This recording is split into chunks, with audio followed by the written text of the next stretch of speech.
what I'm going to cover tonight is making the business case, but it's really more than that. It's really not just selling your products and your ideas. It's really all about marketing your company, your whole business. You can see the subtitle here is what angels really want, and by that I mean investors. What do investors want? What do they want to hear from you that will make them want to get involved with you? I assume, maybe it's the wrong assumption, that you're in this competition because you're looking for access to capital. So a large part of my talk this evening is all about accessing capital and what you have to do to get capital to help you fuel your business. And just before I begin, there's a free download of this very short little mini book on my website, and it'll help you in terms of articulating perhaps a little bit better what your company is about to do. I wrote this because all too often I give speeches like this, and then after the talks, it never fails, someone comes up to me and they start talking away, and they'll spend maybe 5 minutes, and I won't have a clue what they're doing. And so I wrote this specifically for those people who fall into that category. So what this is all about is very, very simple. It comes down to what are you selling, who's going to buy it, and why are they going to buy it, and how much are you going to make doing this? And of course, how much are your investors going to make? So that's the other part of it. Now, I've been in this business for a long, long time. I started as an entrepreneur, like many of you, over 30 years ago with some classmates from the University of Waterloo. We built a company, and we got lucky. Less than 10 years later, we sold it, put some money in our jeans, and ever since then, I've been basically involved with startups. I thought, gee, I had a good time starting my own company, and rather than start my own company, I'd rather help others get their companies launched, take advantage of my connections, some of my business experience, and rather than be an entrepreneur again and again, I thought I would do it vicariously by supporting others. Because as you may know or should know, and if you don't know, you soon will know, that being an entrepreneur really is a 7/24, 365 proposition. There's no such thing as weekends or evenings off.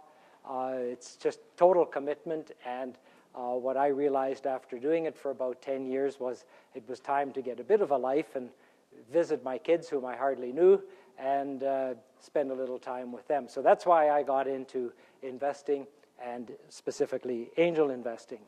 Now, some of the things I've observed in doing this over a long period of time have not changed. First of all, if you're good, if you've got a good idea, if you're a good person, you're going to get funded. So there's no such thing as shortage of capital. I'm always stressed out when I read in the newspapers, oh, there's no venture capital for this or that. It's just not true. There is more money around to go into deals like yours than you believe. You just wouldn't believe how much funding there is. The challenge, of course, is finding it and prying it loose. And that's what we're going to talk about a little this evening. I'm also finding, after doing this for a long time now, that startups are getting better and better each year. I hope it's because of organizations like New Ventures BC and so many other community organizations that help entrepreneurs get connected and get their businesses launched. Here in the Lower Mainland, we're so lucky to have so many great organizations. You know, we've got this one, we've got the Enterprise Forum, we've got the Economic Commission, industry organizations, Grow Labs, you name it. There's probably more organizations than we need, but it's great that they're there, and I hope you all take advantage of them because they're all there to give you a hand. There's also, as I mentioned, a lot of private money available. There is, of course, less venture capital available, and we can talk about why that is, but another new thing that's happening just right now, actually, is crowdfunding, equity crowdfunding, and I'm going to take a little time out to talk about that because that may be of interest to some of you, and I want to dispel some myths about that. In fact, next week there's a breakfast session on Wednesday morning, I believe. I think it's right in this building or in one of the other SFU buildings on crowdfunding. That's a morning breakfast session. And then there's another one, I think it's on the 29th, the following week, a whole day session upstairs in the room above us here, also on this very interesting topic. If you want to go to one of those events and you need to know the dates or get a link, just send me an email or give me a quick call and I'll let you know more about those. The other thing, the other observation, and this is the most profound, or let's not say profound, but the most important, perhaps, observation, and it's this. It's that most companies fail. I hate to tell you this, but 10 years from now, most of you will not be doing what you think you're going to be doing.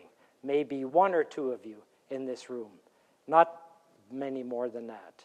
Many of you will fail at your businesses, try another one, or do a proverbial pivot where you start off doing something and make a right turn and end up doing something else.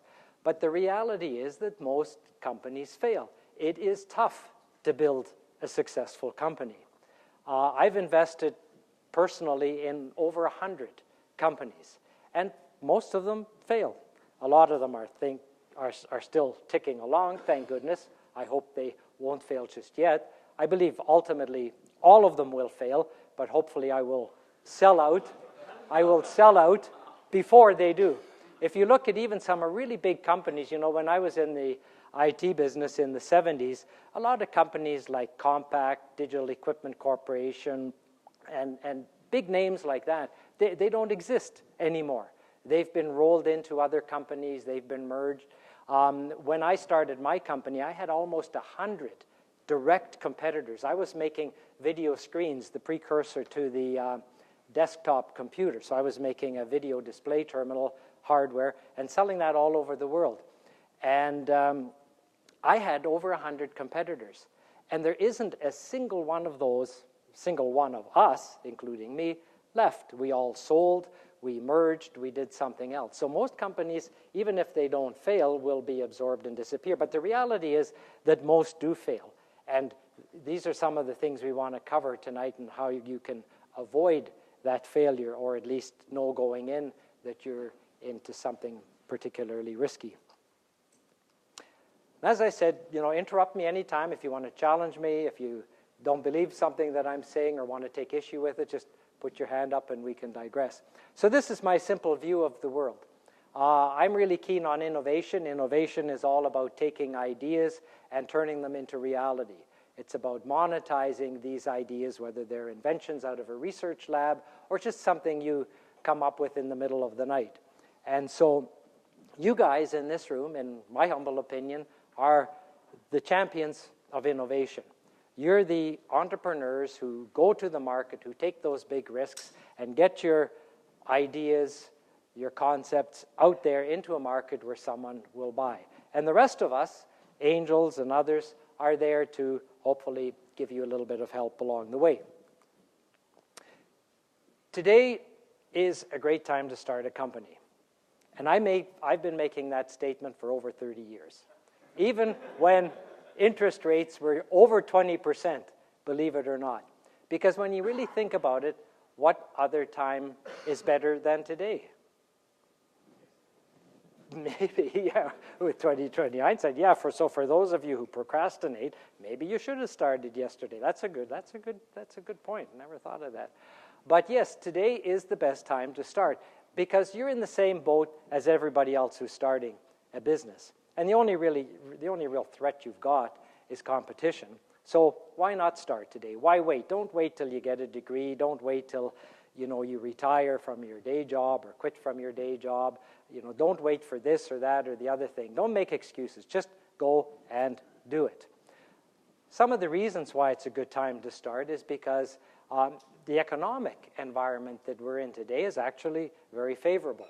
Interest rates are quite low. The GDP is growing at a decent pace. So the economic environment is pretty good.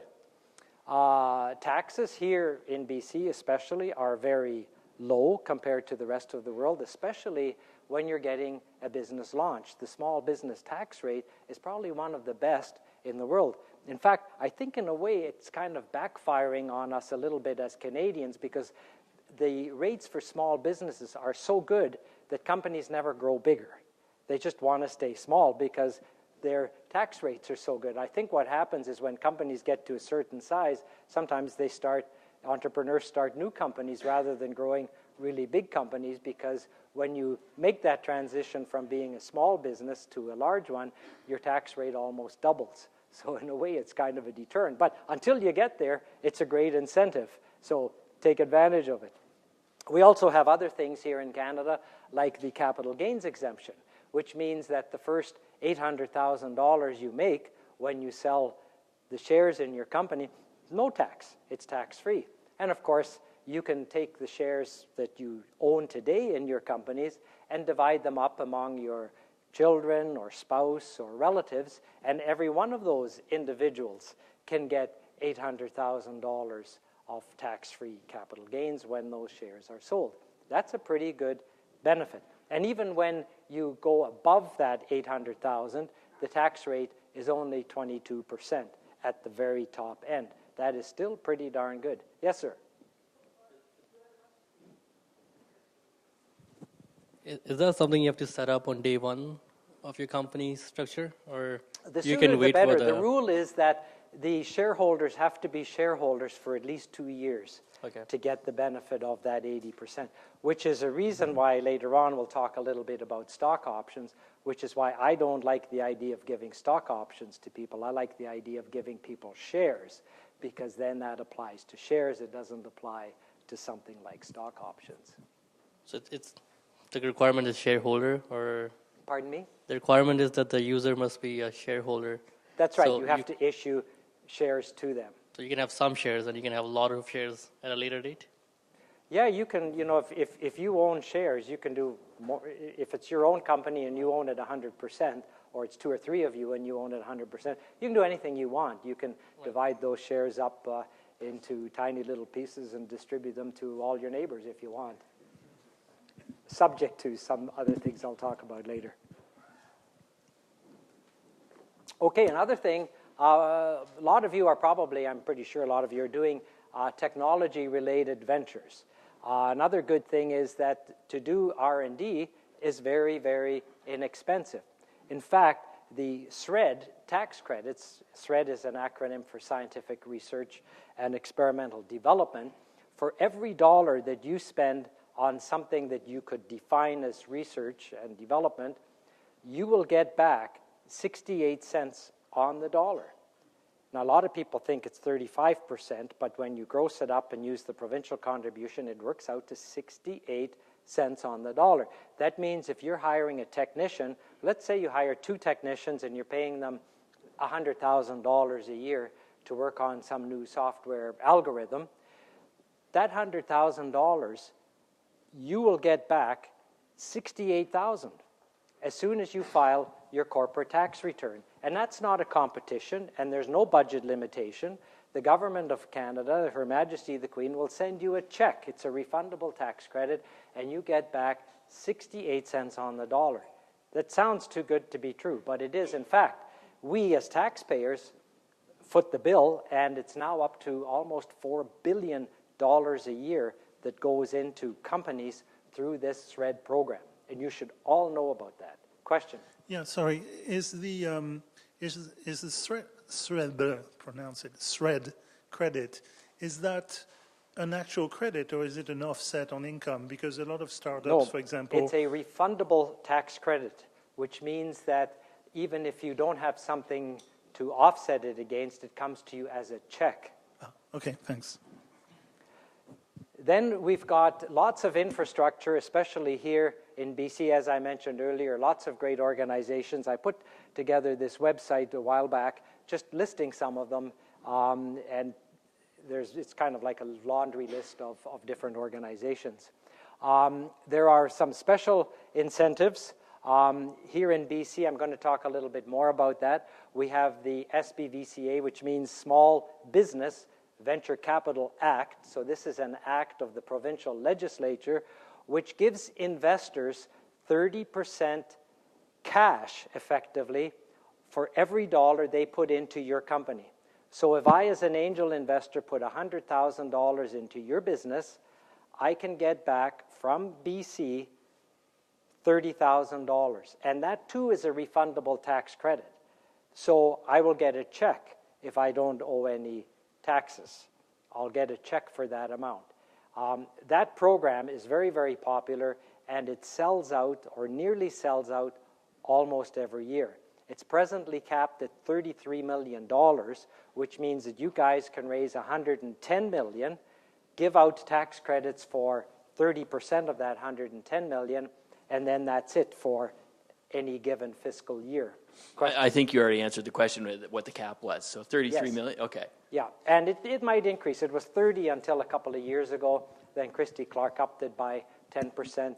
And it's possible that there could be more increases coming because it's a good program and it works really well. And the government likes it because it creates jobs. And then finally, it's a good time to start a company because, you know, I would challenge you, make a list of all the things that haven't been invented yet. Make a list of all of the words that you've never heard of before. How long is your list? There's no limit to your list, right? And that's the future. So, you know, many years ago, there was a clerk in the patent office who thought we should close the patent office because everything that can be invented has been invented. Now, isn't that silly? And that was, you know, 50 or 60 years ago. And look at just all of the things that have been invented in the last year or the last decade. So there's no shortage of ideas and innovation. But again, it's up to you to bring those to market. And don't worry, I'm sure you'll find an American that'll buy it from you.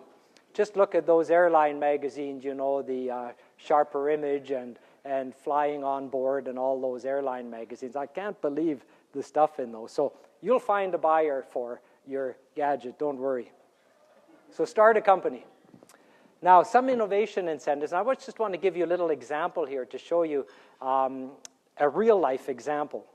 So what we've got here is this fellow here is Michel Lebert. He was actually one of the only 2 Canadians that spoke in the recent TED Talks that took place here in Vancouver. And he talked about fusion power, creating electricity by using fusion as opposed to nuclear fission. And he gave one of the TED Talks. Well, he came and I had breakfast with him down in Horseshoe Bay. He lived on Bowen Island. This was about 10 years ago, almost exactly 10 years ago. And he was looking for a few $100,000 to show that his idea of inertial confinement could produce neutrons, which would in turn create heat, which would in turn produce steam, and then the steam would produce electricity through a turbine. So this was his dream. And he needed a few $100,000 from angel investors to back him. And, of course, this is a crazy idea. And a lot of people don't believe it. In fact, many renowned scientists didn't believe that this idea had any merit. But mathematically and physically, we know that fusion works. We know that the process works because it happens. It happens on the sun. The only thing is, can man do it? Can a man-made and engineered system actually accomplish this? And like so many things in life, we know that if something is physically possible, eventually we'll be able to do it and to make it commercially viable. And we've seen that in spades, especially in the high-tech industry. You know, look at densities of storage capacities on hard drives as an example, the density of chips or transistors on silicon, tires, all kinds of things, you know, have physical properties that we've been able to improve on and make the devices better and smaller and cheaper and so on and so forth. Everything but cars. They just seem to keep getting more expensive. But anyway, back to Michel here with his fusion project. So I said, no problem. It's easy to raise you $400,000. In fact, to prove it, we did it in 2 weeks. So he came to one of our angel meetings, which still take place just across the street at SFU Harbor Center. And he gave his presentation, and people thought, hey, this guy is pretty animated, and he's all excited about his idea. Maybe we could help him. But still, money's money, and you're not going to write a guy a big check if you don't think you have a chance of getting your money back. So we said to investors, look, we can use all these government programs in such a way that you will get your money back, and especially if the idea fails. So here's an example where a business failure would have a good outcome. So if his experiment doesn't work out, we close the doors, we call it a failure, but all of the investors get their money back. And here's how. First of all, we use the 68% that on the SRED program that I talked about. We use the 30% provincial tax credit that I also just mentioned. We combine that with RRSPs, and you've all heard about RRSPs, and RRSPs are basically a savings vehicle. They're accounts into which you can put shares or other things and accumulate gains tax-free until you take money out at your retirement. The nice thing about RRSPs is when you put your money in, you get a tax deduction or a tax break. So you're really investing before tax dollars. So that's another 44%. So if you take that 44% and the 30% here, that's already 74%. Now, if the $100,000 that you invest flops, i.e. the business doesn't work out, this experiment doesn't work out, on that 100,000 you get back 68,000. So you're already way ahead of the money that you risked going in. Now, the catch here was, what if it works? What if the prototype works? Well, then you do have some money at risk, but it's only the 30% here and the 44% there. So now you've made an investment and on which you've already gotten back about 3/4 of your money, but on the remaining 25% that you've got at risk, if this thing works, you're not going to make 10 times that money back. You're going to make 100 or 1,000 times your money back because this idea is so powerful and has so much merit. So I just point that out as an interesting little example. Now, in addition, of course, there are other programs. There's the NRC IRAP program, and you should all learn about that. There's the ICE Fund. There's STDC, which supports sustainable developments and green tech projects. There's the Natural Sciences and Engineering Research Council with their Ideas to Innovation program, and there's all kinds of programs. In fact, NRC recently set up a concierge service where they will help you find out about all the different government programs. So in addition to some of the obvious ones that we as investors could control and manage, there are all these other things that the company has tapped into. Now, fast forward 10 years later, General Fusion has raised, last time I looked, it was getting close to $50 million. And they've raised that from all of these sources, including more angel investors and venture capitalists. Even some super angels like Jeff Bezos from Amazon put in $5 million recently into this company. But it all got started with a measly little $400,000 10 years ago. So that's just one example, and I can give you a dozen like this to show you how you can stack these wonderful sources of funding for your company. Any questions on that?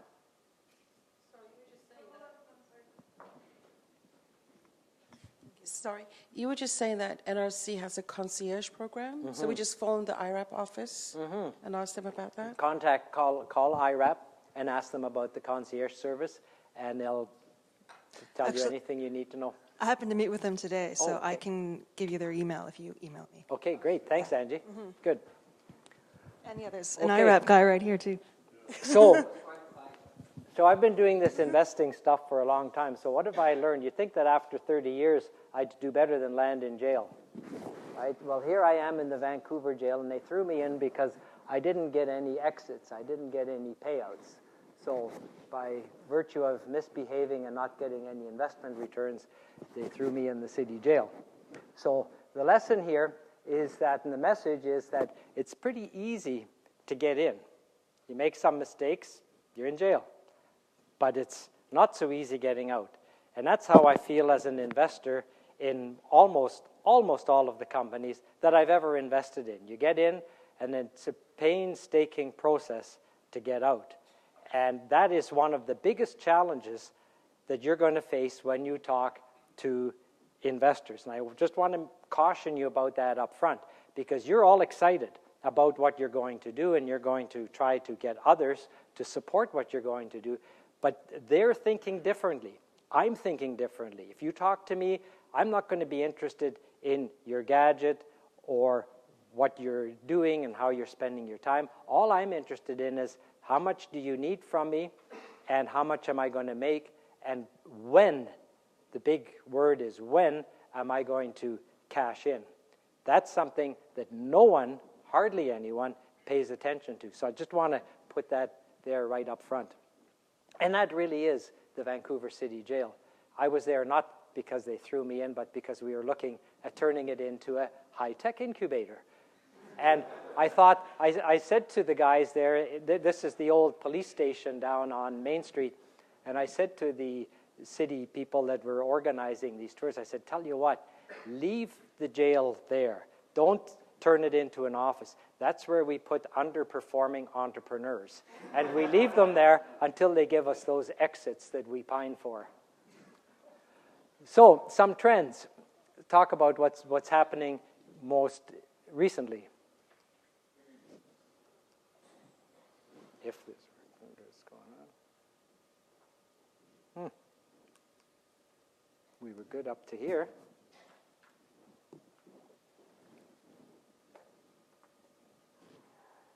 There we go.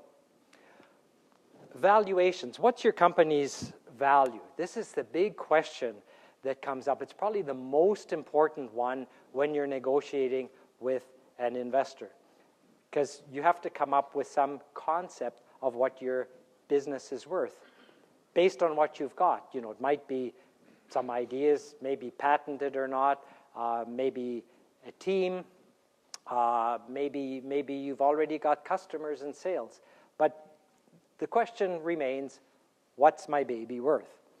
And what we're finding, at least at the stage that my types of investors are getting involved, is the valuations are running around $2 million.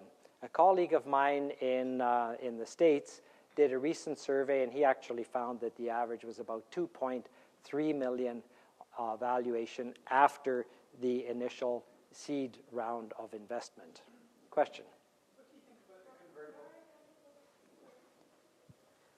What do you think about convertible notes to delay that conversation?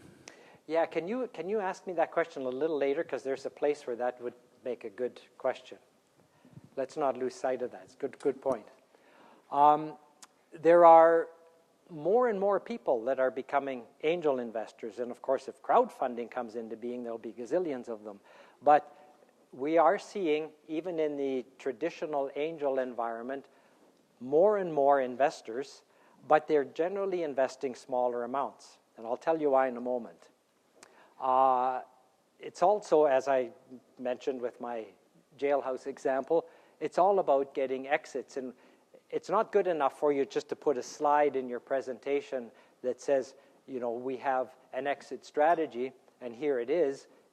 You've got to be very specific. You should identify who might buy you, like the company that might take you over, why they might take you over, and how much they would pay, and why would they pay that much. So you need to think about this early on. And you need to be careful with your numbers. You know, I hear people say, well, we're going to give you 10 times your money or 5 times your money in so many years. But that's got to translate into percentage points. You know, what's better, 5 times your money in 5 years or 10 times in 10 years? Well, the first one gives you a rate of return of about 38%, and the second one a rate of return of 26%. So I'll go for the first one because I'm getting a much higher rate of return. So you have to do those numbers and make that case to your investors. Yes, sir? Well, and that's, how do you make that case of an exit being valid or well researched. I mean, I guess you can test the assumptions, but for my own case, we've got a product. We're in early stages of taking it to a beta with a few partners, but I could guess at a couple of exits, but to do anything defensible is pretty tough at this stage. It's not much different than real estate, right? If you have a house in Regina and put that same house here in Vancouver, it'll be worth a little bit less in Regina than it will be in Vancouver because of the market conditions. And the same thing is true with companies. It's based on where they're located. It's based on other companies that sell nearby. This is the time of year that you get your house appraisal in the mail, and the city says, here are your taxes for the coming year, and that's based on the value of your house, and they put a value on it based on nearby houses, right? So you compare yourself to other companies like yours. Software, for example, is very easy because there are many companies. There's one in Seattle called Quorum, for instance, and they do a lot of research on this. And they study exits of all types of companies, and they compare, one company to the other, and they can tell you. If you describe your company to them, they can give you within 5 or 10% a pretty good idea of who might buy you, what kind of multiple. Are you going to be valued at 2 or 3 times your sales? Are you going to be valued based on profit? Are you going to be valued based on customer views or clicks? All those metrics. People study those things to death, and there are organizations that, especially marketing companies, that have that data. It's just a question of talking to them and finding them. It's not that hard, actually. Question. 2 points. Number one is, what is the timeline are you looking at for the exits? Because to me right now, I'm sort of hearing house flipping as compared to the real estate industry sector. And number two, I mean, if I want to find an angel investor, but I want to go for the longer haul because I know that there's greater rewards, like at Layer 7, when they just got sold for $150 million, it took them 10 years. Yeah. So as an angel investor, what is the level or the time frame for them to want the exits? Everybody's different. One of the nice things about angel investors, unlike, say, bankers or venture capitalists, they all think a little differently. Some people don't mind waiting 15 or 20 years. Some want a 2 or 3 year exit. And that will determine, that attitude, if you will determine whether they invest in your company or not. If you tell them it's short term, well, then maybe they'd be keener. But it depends on the individuals. There's no right or wrong answer to that. But, I mean, ultimately, everybody wants an exit. And what you have to do is you have to put it back into percentage points. In the case of Layer 7, those early investors, how much did they really make by waiting 10 years? They got tenfold, but what does that mean in percentage points, right? If it was tenfold, well, it's 28%, right? Now, if you make me wait another 5 years for 15, and I get 10x and 15, that's not anywhere near as good, right? So you just have to translate it into a comparable number. So you can't compare those two against each other unless you put it into an annualized rate of return. And then that becomes part of your pitch. Just a quick question. The company in Seattle, was that Quorum with a C? Corum. Great, thank you. Another trend is that on one hand, it's getting tougher to sell to accredited investors like angel investors because of regulations, which we'll get into.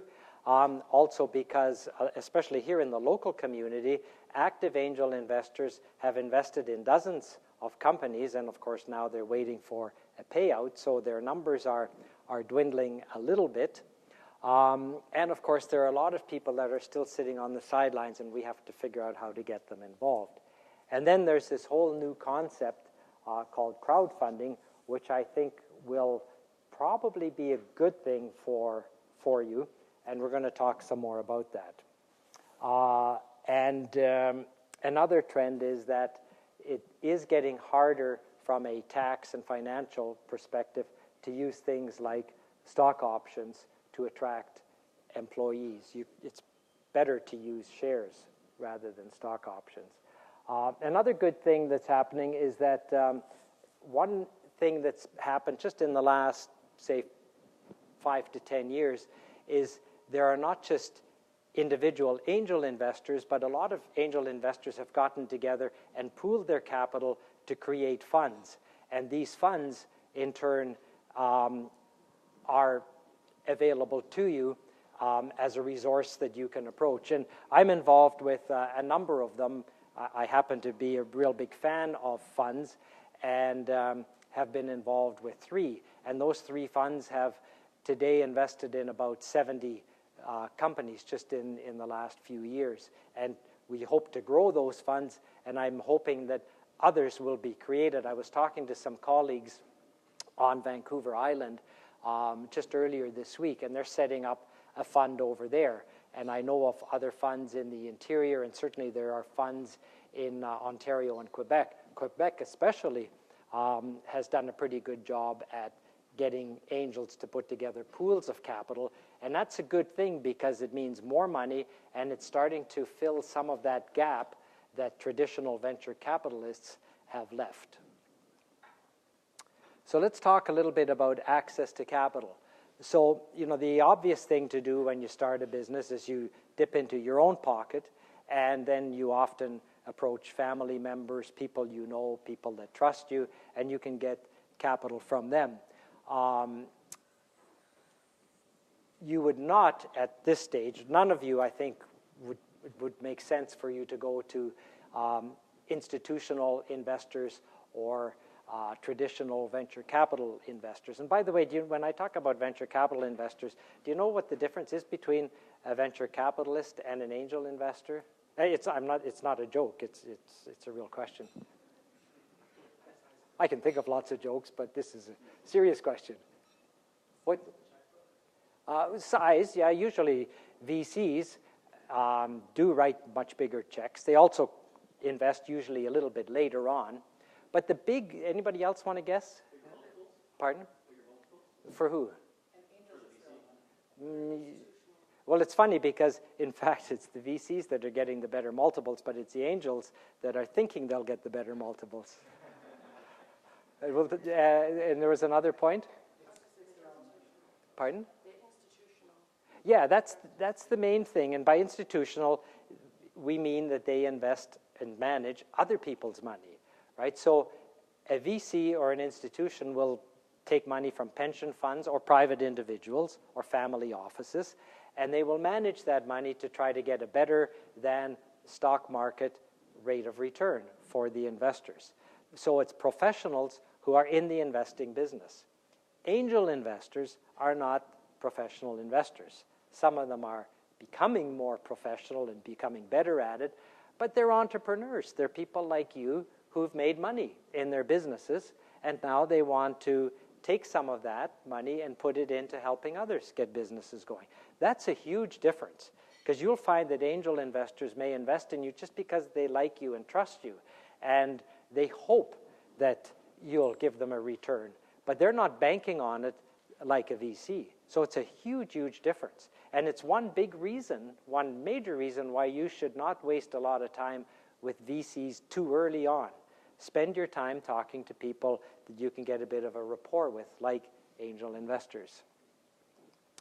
One thing that was big here in Vancouver and really built the mining and the resource sector was going public. Just go public early. In fact, that's crowdfunding. I mean, the crowd is the public. And here in Vancouver, many mining companies, many oil and gas companies became successful because they raised money by selling their shares to thousands of investors in very small amounts. And those investors were all speculators. Everybody who invested in some moose pasture company knew that they would probably lose their money, but if that company hit gold, they would make 10 or 20 times their money back. And that was how investors thought. And those weren't angel investors. Those were retail investors. Those were people who were technically not angel investors. So we had that, and I've often thought, why don't we do that for tech companies? Why do we make it so difficult for tech companies to go public? It's a lot of red tape, it's very expensive. But now the interesting thing is with crowdfunding, we're again kind of coming full circle on that. The only thing, and this is the big question that hasn't been addressed by too many people talking about crowdfunding, is how then do you get out? How do you sell your shares? So fine, anyone can now invest in your company, but if there's no market like a junior stock exchange, then are you stuck with those shares forever? You know, what happens to those shares? So that's a big question. And then, of course, there's angels. But the big problem with angels is that they are less than 1% of the population. Now, that's not because of them. That's because of rules and regulations. The definition of an angel investor is someone. Can anybody tell us what the definition is? $1 million in liquid assets. Yes. Expectations of $200,000 in income in the future. Not expectations, but actual income. In addition to expectations. I guess, yeah. They're supposed to believe. Oh, yeah, sure. But they have to have it already, right? You can't hope that you're going to make $200,000 this year. You have to be making $200,000. So if you're making a lot of money, i.e. over $200,000 on your income tax return, or if you've got $1 million, not counting your home, because in Vancouver everybody will qualify, so you can't count your home. So if you've got $1 million that you can fritter away, or making a lot of money each year, then you are technically considered an accredited investor, which is often a synonym with angel investor, and then you can spend your money and do whatever the heck you want with it. But if you're making less than that, and if you don't have $1 million, Big Brother says, no, we've got to protect you. You can't just throw your money away at some crazy technology company or startup. You might lose it, or they may be cheating you. How do you know? So to prevent you from losing your money, we're not going to let you take any risks. So in 2012, Statistics Canada produced a report where they analyzed tax filers for the year 2012. And it was very, very coincidental that the cutoff to be in the top 1% wage earners in Canada, you had to make $201,000. If you filed $201,000 or higher, you are in the privileged 1% of Canadian tax filers. Does that number surprise you? Did you think it would be higher or lower? Yeah. Kind of interesting. So it doesn't take much. All you have to do is get a good job and you can be in the 1% club and invest in startups. Question? Is there any study of the returns that angel investors get? Like, for example, in your case, you're saying you've invested for a long time. Yes. You don't have any return yet. Is there a sort of macro study of Yep, that? and I'm going to give you one of those studies. So I'll answer that momentarily. Now, so what about the other 99%, right? And this is what crowdfunding is all about. So Obama got this thing going 2 years ago. And he's created a bit of a headache for the regulators because he's saying to the regulators, let's blow the doors off, let's let anybody invest. And of course, the regulators are obsessed with protecting everybody. And this has been a real challenge. And 2 years have gone by, and we still don't have true blue crowdfunding in the US yet, but it's coming. Here in Canada, we're a little bit slower off the mark, and we're trying to copy what the US is doing with our own unique style and differences. One of the problems that we have in Canada is that securities are regulated provincially, which is terrible. It's absolutely terrible, and it means, for example, that you may be able to get someone in British Columbia to invest in your company and not approach an investor in Ontario because of these different regulations in different jurisdictions. Now, I'm not going to get too much into that, but these regulations can be a nightmare. One of the things that's being talked about, and right now there's actually an invitation by the BC Securities Commission for people to make submissions on their proposal for crowdfunding. And if you're interested, I can give you the submission, and you can actually write a letter and tell the BC Securities Commission your opinion on this subject, how it might hurt you, how it might help you, whatever. And they were going to compile all of these submissions from the public, and sometime in the summer, they're going to finalize what they think is a crowdfunding regulation. So you should be certainly aware of that, and I think you have until June the 15th to make such a submission. One of the things that they're suggesting for here in British Columbia is that if you go the crowdfunding route, you can go to investors and ask them for only up to $1,500. So if someone wants to write a check for $5,000, can't do it. You're limited to $1,500 per person. Unless they're accredited, of course, and then you can qualify them under a different regulation. Then they can put in $100,000. But if you go to somebody off the street that you don't know, the most you can get out of them is $1,500 unless they're accredited. So that's one of the points in this British Columbia proposal. The other one is that as a company, the most you can raise in any 6-month period is $150,000. So, it might be great for starting a restaurant or something like that, but I don't think it's that good for starting a high-tech company because you probably need more than $150,000. And it's a lot of work to get that kind of money from investors putting in only $1,500. So, was there a question? Yeah, there's a question from someone online in Victoria. I think this is regarding the angel funds you spoke about. When an angel fund invests in a company, will all members have a say in the company's direction, or will there be a representative for each? Buzz. He says Buzz, but I'm assuming a representative that speaks for the fund, I guess. Yeah, no, that's an interesting question. Usually the fund, when a fund invests in your company, the fund is one investor. And it will be on the share register, on your share register, as one investor. And then it's up to the management of that fund as to how they deal with their investors and how they communicate with their investors. But it's a way of getting many investors into one entity that then invests in your company. Okay, interesting question. Okay, so this is what crowdfunding is about, and this is what's being talked about in all the provinces. Interestingly, Saskatchewan is leading the pack, and they already have a crowdfunding regulation in place. So you should all move to Saskatchewan if you want to. You probably get cheaper housing there too, and find some investors. But it's funny, we have these regulations to protect us, yet there's no limit on how much you play in the casino, right? So isn't it kind of weird that the government says, okay, we're not going to let you invest in a risky business?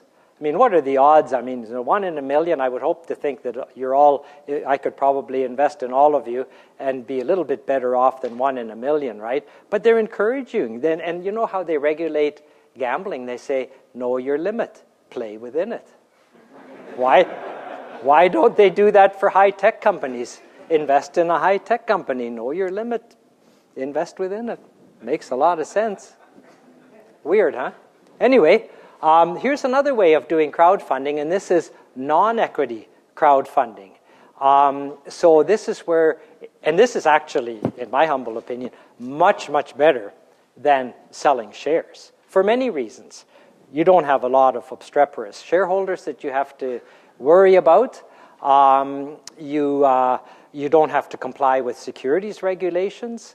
You get product validation. So I have one of these. I'm wearing that watch. I'm one of those 68,000 people. I went on this website 2 years ago and I thought, hey, this is kind of an interesting idea. I wonder if it'll work. And so I gambled. I put up $200 for 2 of these watches. And a year and a half later, it came. I was surprised. I'd forgotten all about it. I thought, hey, it's Christmas. And it just happened to be before Christmas, so I had one for me and one for my son. It was great. Anyway, this worked beautifully for this fellow. He's actually a Waterloo student who's, I think he's from Vancouver, or he grew up in Vancouver, or something like that. So he raised $10 frickin' million by pre-selling his product. And the neat thing about that is that he got the message from all these buyers like me that, hey, it's a cool idea. We like the concept, right? So if you have a cool idea, it will also give you feedback on your idea, and you know that if people are buying it or want to buy it, that you've got a winner. So you've not only validated your idea, and you've not only got customers for it, but you've got cash in the bank. And that is absolutely the best way to go. And a lot of the companies that I've invested in with equity, I've encouraged them to, on their new products, to go with crowdfunding, and a couple of them have done it, and they've actually done quite well on it. And it means, for me, it's great because it means they don't have to sell more shares to raise more money. Question? I'm wondering regarding the crowdfunding now that it's been around for a few years, and well, it hasn't been. Oh, this has been Kickstarter around, yeah. Or Indiegogo, and this is a pretty good example of it. Of in some cases causing headaches because of the unaccredited investors, putting up their own hard-earned money. There's 8,000 comments on that Kickstarter page we can see there, and I know because this experienced a lot of delays, and a lot of Kickstarter projects do, that most of those are stressed out people that really want their product. And is it a danger sometimes to get distracted by crowdfunding when you're dealing with all of these very emotional people that are nervous about not getting their money? Yeah. Well, that's a good point. I mean, you make an excellent point. I mean, the way I looked at it was, for me, it was a charitable contribution to this company, right? I wrote my... You're an accredited investor. No, but it doesn't matter. I don't have to be, right? I'm just a consumer. I'm putting on my consumer hat, and I'm saying it's worth putting up $200. You know, that actually happens with well-established companies. You know, you can buy something and get garbage, right? It happens all the time. But it's a different concept. And I think what makes sense for companies using this, and I think these websites are going to some length to do this, to make people like us aware that we may never get the product, right? And that's what you have to understand. But when you don't get the product, you're not losing tens of thousands of dollars, right? Probably a few bucks or a few hundred. And if it's really large amounts, then of course you need that big caveat emptor sign on there. So yeah, good point. So in British Columbia, and I don't want to belabor this point, but I want to make it because I want to be warning you not to break any laws, because a lot of entrepreneurs do actually break the law without knowing about it. The law says that it's illegal for you to offer your shares to anyone, anywhere, unless you use what's called a prospectus, which is like a big, fat 100-page legal document, and you also have to be registered as a dealer who is allowed to sell your shares. People often forget about that second part, but it's an important part. So Facebook, for example, when they did a public offering, when they sold to the general public, they had a prospectus, a big fat document that they would then give to people. Funny thing is people never read them, but they have to give them out anyway. So they produce this fat document, hand it out to people, and then you can invest. Because in this prospectus, you're being warned about all of the risks, and you're being told about the business. It's kind of like a business plan on steroids with a lot of legal crap thrown in. And for that reason, a lot of people don't read them because they're too legalistic. But nonetheless, that protects us. By reading this, you're going to be smart and make a good decision about whether to gamble on Facebook or whatever. Or if you don't want to do that, the only other way you can sell your shares to the general public is by using an exemption, an out, an exemption to that particular requirement. And as we've talked about, it's so that we are all protected. and don't make bad decisions. So some of these exemptions, we have the family, friends, and business associates. So you can, family members, no problem. Friends, okay too. But I have to warn you, you can't have an instant friend. You can't just make friends and say, okay, you're now a friend. You have to be buddies for 2 years. And they actually make you, in one little line in the form, you have to say how you are friends, or how long you've known each other, and is it casual or serious or whatever. And business associates, if you've done business together, again, it has to be for 2 years. So these are definitions that they put in there. I think lawyers have fun with these. Of course, they make money on them too. And then there's rich people, angels, accredited investors, and you now know what the definition of that is. There's another funny exemption, and this one kills me. This is crazy.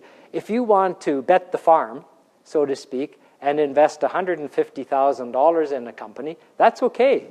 You can be a beggar on the street, but if you can get $150,000, then they say that's okay.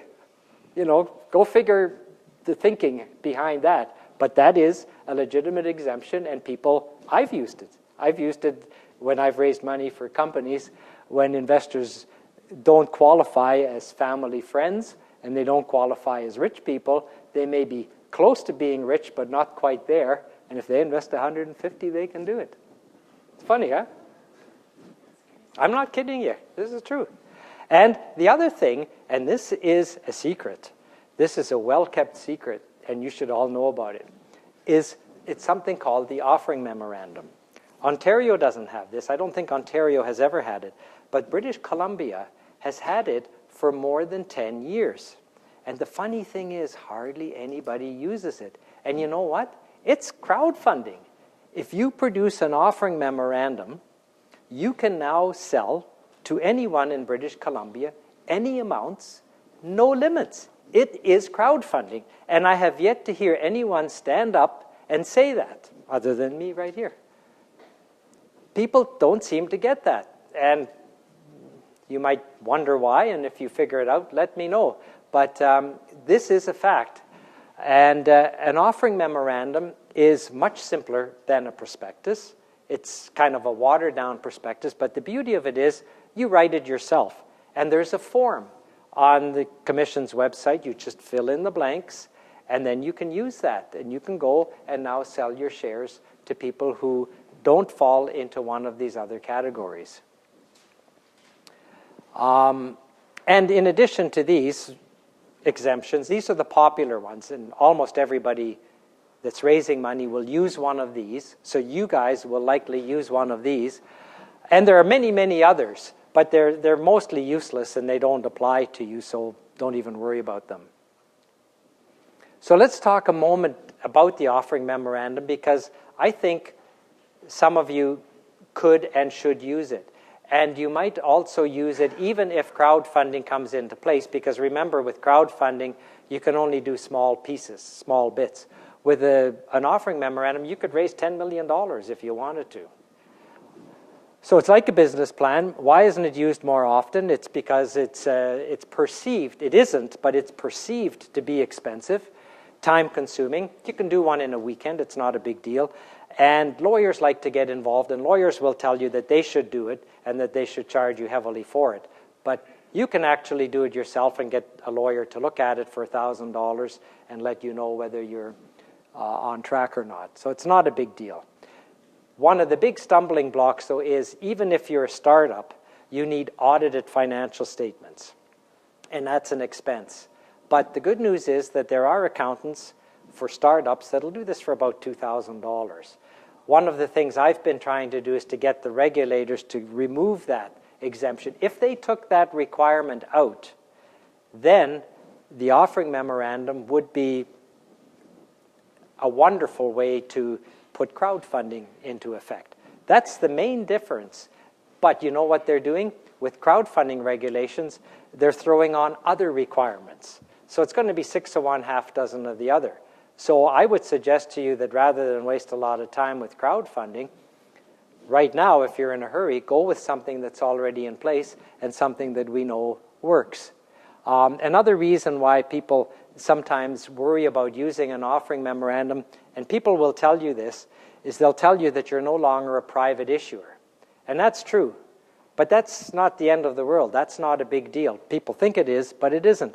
All it means is that whenever you raise money, you have to report how much you've raised and from whom you've raised it. But the from whom part is private information and doesn't get disclosed. So that's not very onerous. People think that as soon as you use an offering memorandum, you're kind of like a public company. But it's just not true.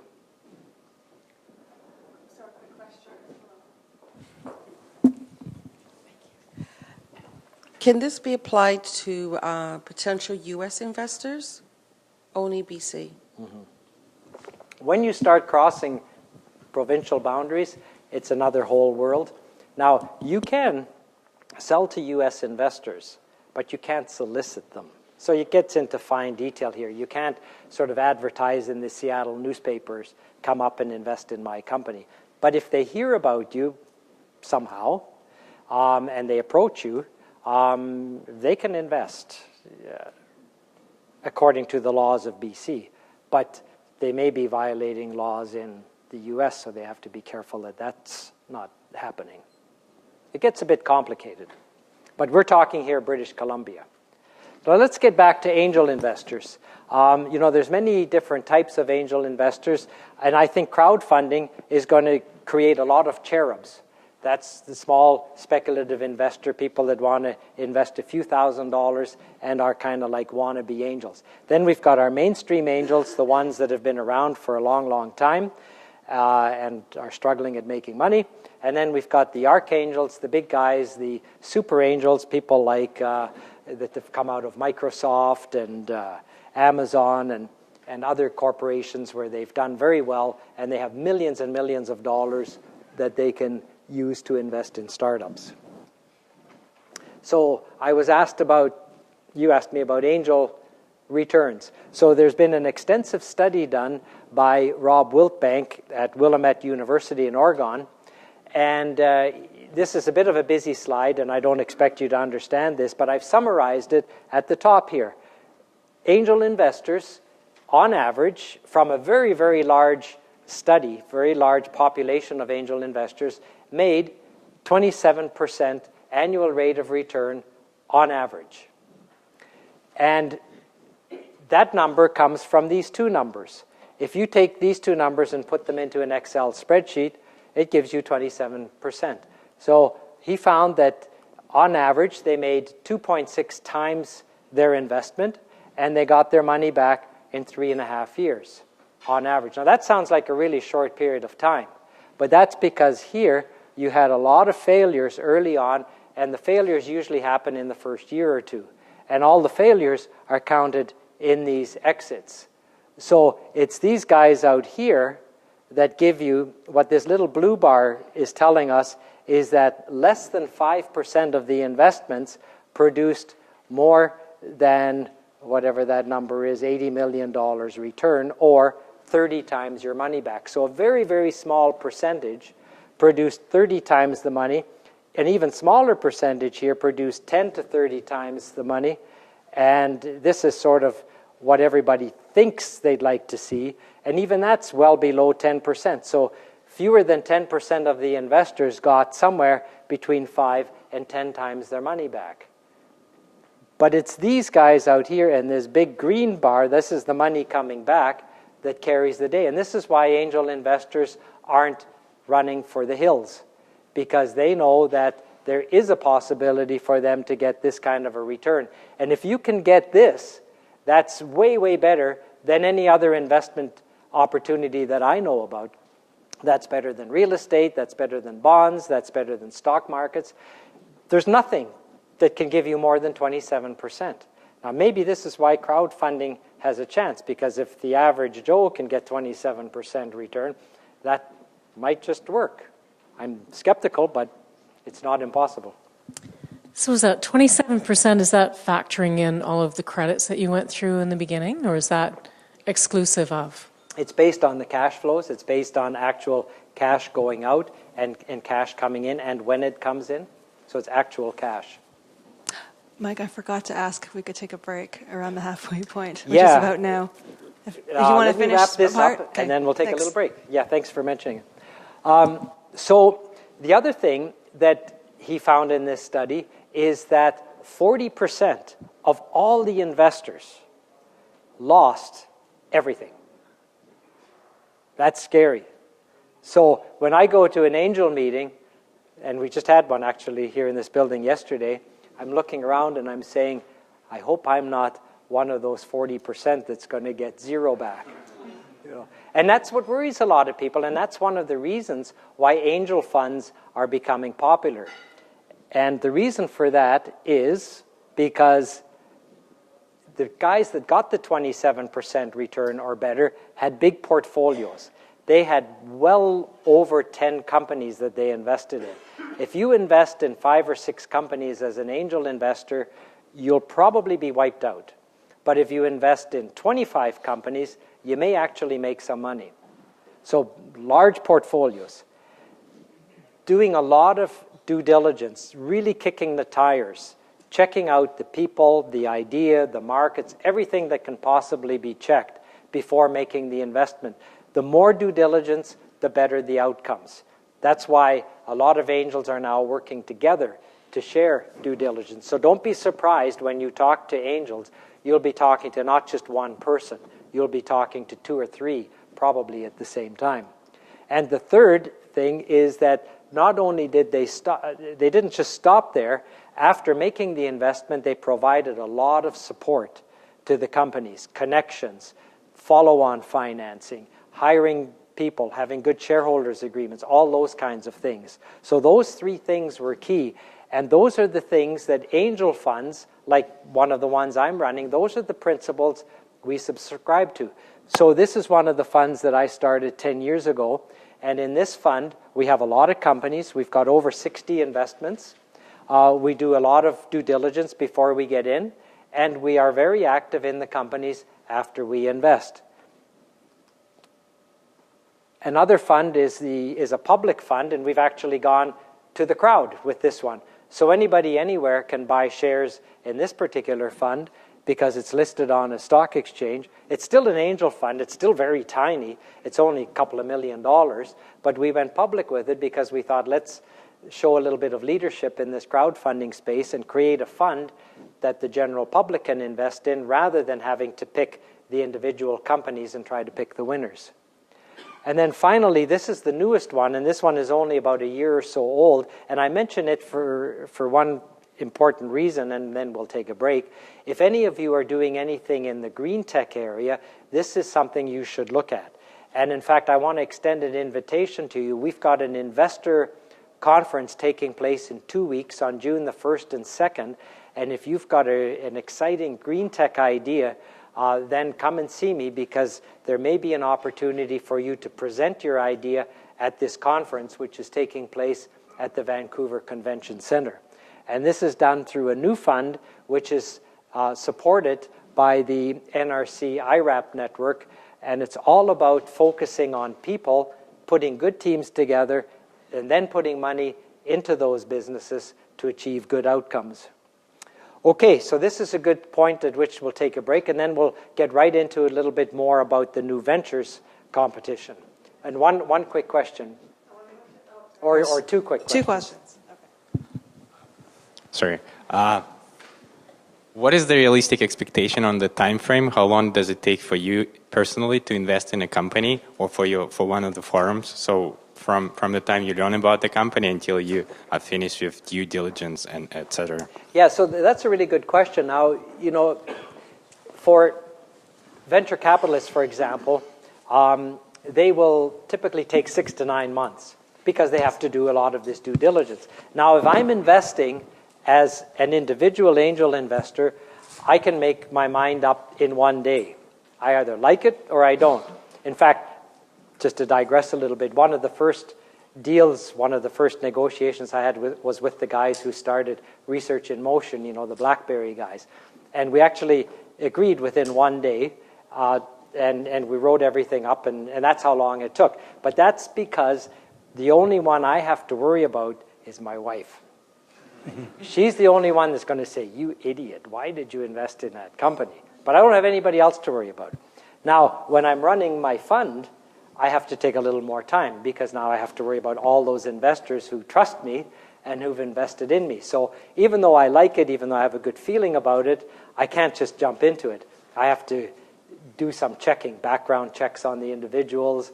I have to do some competitive analysis, et cetera, et cetera. So it's going to take me a little bit of time, but it's not going to take me 9 months. It typically takes somewhere between 2 and 3 months. And angel funds are more agile and come to those decision points much faster.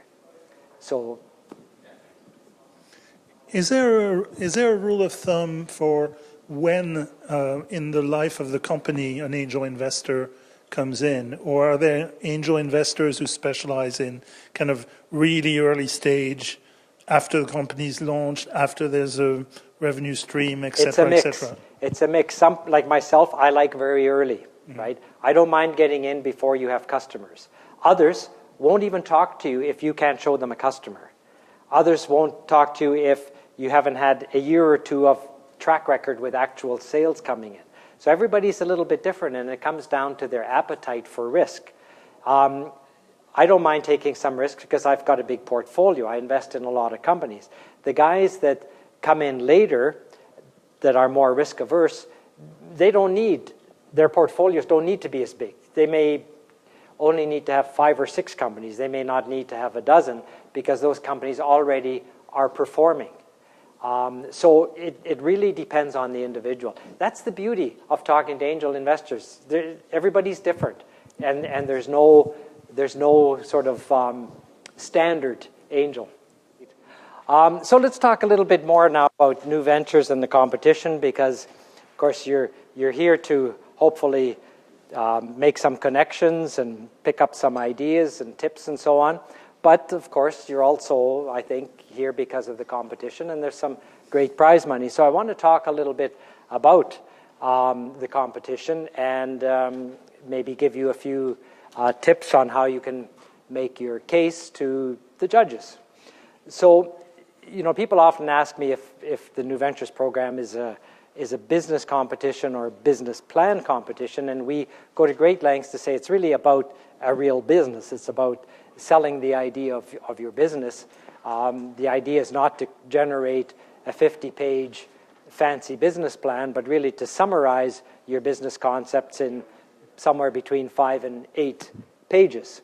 So that's a challenge because you've got to try to compress your ideas and your plan into something very concise.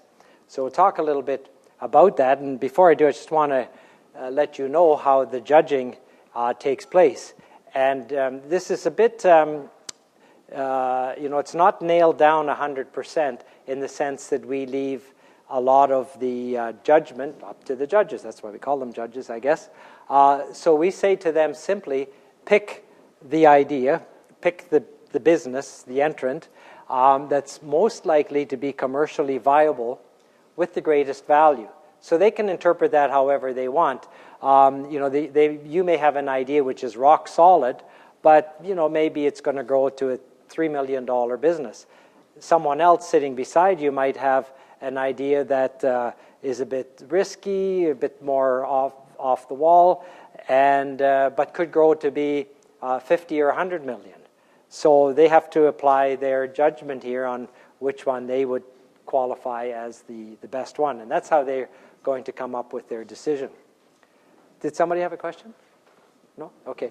Talk a little bit about business plans. It's funny, I was telling you that I started my company along with some classmates. We were still actually university students. And we got a big order. We got lucky. And university came along and said, well, we'll buy all these products. But we had to run out and buy the parts to put the products together. And we didn't have the money to buy the parts. So I went to my friendly local bank manager. And you can see me there talking to him. And I said, I need some money. We got this great order. We need $50,000. That's all we needed to buy the parts. And we can make this product. And then we collect $150,000 from the 50. We make some money and we pay you back your loan and everybody's happy. And it was really funny. The bank manager said to me, oh, yeah, sounds exciting. Show me your business plan. And I said, okay, when do you want it? And he said, oh, maybe next week sometime is good. I went back to my classmates who were busy working away in the lab. And I said, what the hell's a business plan? What's he want? I told him we're going to give him one next week because I didn't want to look stupid, but what's he really talking about? Those were the good old days, you know. When the banker talked about a business plan, what he was really talking about was the numbers. He wanted to see the cash flows and how we're going to pay back the debt and how all of that's going to work. So his idea of a business plan is quite different from what a lot of people think that a business plan is. But I just thought I'd share that little story with you. But the one thing that came out of this, and it's still true today, is cash flow. You know, how much money do you really need? And that's where it all begins, because you're all going to be talking to investors, asking them for a certain amount of cash. Well, are you going to be asking for enough? That's really the question. I want to just show you, I don't want to get into this in great detail, because all of this stuff, by the way, is on my website, and you can go there and help yourself to it.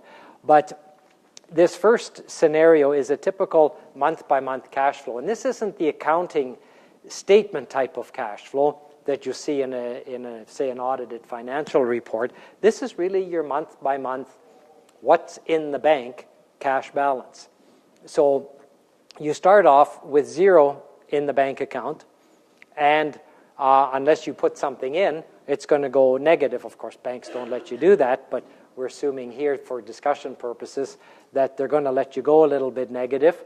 You've got your sales up here, you've got your expenses, and then from a P&L perspective, we're going to make an annual revenue of just over $2 million, a gross margin of almost $700,000. This looks pretty good for a startup. A little profit here of almost $300,000. That's almost 15% for this kind of a company. That's pretty good. When I see a projection like that, I'm willing to take another look and seriously consider it. So P&L-wise and profitability-wise, this looks okay. Now we put these numbers and we translate them down into actual cash, because this is all accrual accounting, and it's not really what's happening in the bank account, because of things like getting credit from suppliers and giving credit to customers. So if we let our customers pay us in 30 days and we get credit from suppliers where we can pay them in 60 days, that all has to be factored in. So we start here with cash. So you can see here we need to buy parts before we actually ship them. So we're already in a negative position here. And then we just take these closing balances and move them to opening balances and take the numbers from up here based on assumptions like payment terms. And we find that after month number 7, we are at our most negative bank balance, which is $106,000. So we know that there's no point in even starting this company if we don't have at least $106,000 in the bank somewhere in here. We don't need it all at once, but we're going to chew through $106,000. And then in month number 8, 9, and 10, that starts to get less and less, and we're actually off and running and making some money. But as I said, this is all based on some simplistic assumptions. Now, what I've done here in this second scenario is I've made a few changes to those simplistic assumptions. And these are the changes. I'm saying we're going to receive our production supplies 3 months before we're going to ship the products instead of 1 month before, giving us a little more time to process the materials. And we're going to assume that our customers are slow in paying us. So instead of having them write checks and putting cash in the bank in 1 month, it's going to take 2 months. And we're going to go through exactly the same exercise, and we find that this time in month number 10, we're in the hole by $750,000. So we've gone from thinking that we need $100,000 to now waking up and realizing that we may just need $750,000. And those investments will give us the same financial outcome, the same profit and loss outcome. So it's very, very important that you do this, especially if you're producing something, especially if you're making something. Things like software or services may be a little bit easier because you don't have to buy parts and process them. But any time you're making something, which is a large number of companies, you've got to go through this kind of an analysis. And then the reality is when you talk to investors, you're probably not going to get very far if you start off by asking them for $750,000. On the other hand, if you ask them for $100,000, the smart ones will immediately say, yes, but have you done some sensitivity analysis, and have you allowed for some leeway, and how much will you really need, not the $100,000? Yes? Sorry, I'm talkative tonight. It's okay. Questions are good. Okay, so a question here is, I've spoken to a couple of investors, but only asking for advice, not asking for money. And one has given me a quote in saying, ask for only $300,000. And the other one says, go big or go home and ask for $1 million. So what I've had to do is actually create two types of budgets, one for small amounts for 5 years and another for a larger request for 5 years. So I'm trying to figure out what's the happy medium for angel investors. There isn't one. So I should keep the two then have... It depends who you're talking to, right? At the end of the day, you're going to raise as much as you can, to go as big as you want to go, because you've got your own personal goals and objectives, I'm assuming, and you want to team up with an angel that's going to align with your personal goals and objectives. But wouldn't I appear to be fickle because I've got... Don't do that because they'll run away. Don't be too fickle with them because they'll run away from you. Wouldn't I appear that if I've got two sets of budgets and cash statements? Nothing wrong with having different scenarios. In fact, I think that's great. Having some kind of a what-if analysis, sensitivity analysis, good thing to do. No, it's an excellent thing to do. But the important thing is that you've done some analysis. You know, just saying, well, we need $500,000 isn't going to cut it. Because investors, yeah, that's the important part. So I just point this out because this is the kind of exercise you have to go through in making your business case and in doing your business plan. Yeah, that's great. And what I want to ask is, what about all these creative ventures where people have done no business plan, they've done a napkin type of plan, and they get tons of money? It's disgusting. But, like, I know about a guy with a bicycle company that made millions of dollars, and he had a business plan on a napkin. I hear these stories all the time. Well, that certainly happened in the 1999 to 2000 time frame in the so-called dot-com boom. And that really did happen. People were so crazy. And of course, there were some new angel investors that made money by doing that. And they were just as crazy when they invested in companies that they found. Some of the really big companies that you hear of, like I think AOL and Apple, started out like with no business plan, raised tons of money. Other companies... It's very hard to raise money without a plan. Yeah, no, I'm not saying they didn't have any plan, but they didn't have like a typical business plan. They had something very limited, presented it and pitched it to investors, and they got money. And they usually presented like a case analysis. So here's how the market looks like. Here's where we're going to position ourselves. Here's some forecasting, but it wasn't like an official, total, hardcore business plan like most investors want today. Yeah. But you know why this is really important? Think about it this way. It's not for the investors. It's for you. Does it make sense to you? Now, what you tell investors, I mean, you can dress that up and you can, run different scenarios. But the first thing is serve yourself. Work through this so that you know, is this worth my time and effort? Right? That's what you want to do. You've got to convince. You're never going to convince an investor if you're not 100% convinced yourself. And the more thorough you are on your soul searching and your analysis, the better off you're going to be, and the more convincing you'll ultimately be when you talk to investors. So I can't, under encourage you to do that homework. Do as much homework as you possibly can. It just can't hurt. And you may get lucky, and people do get lucky. It happens, no question. Okay, so, and it really comes down to two types of P&Ls. So your question is a good segue into this point. We talked about profit and loss and cash flow and running the numbers. But I think what you're telling us is that those guys with the napkins, they got their money because of their passion and leadership, right? They were charismatic, they were excited, they were committed, and that trumped the financials. Now, if you've got both, you're going to walk away with a pretty good valuation.